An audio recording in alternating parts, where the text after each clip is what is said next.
30 prvákov usmiatých do lavic gymnázia zasadlo.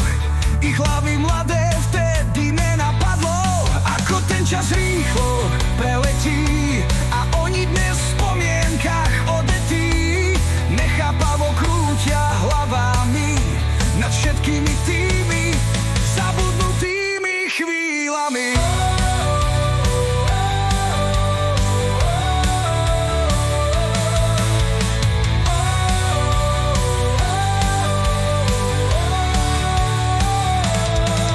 Časy pekné, časy veselé,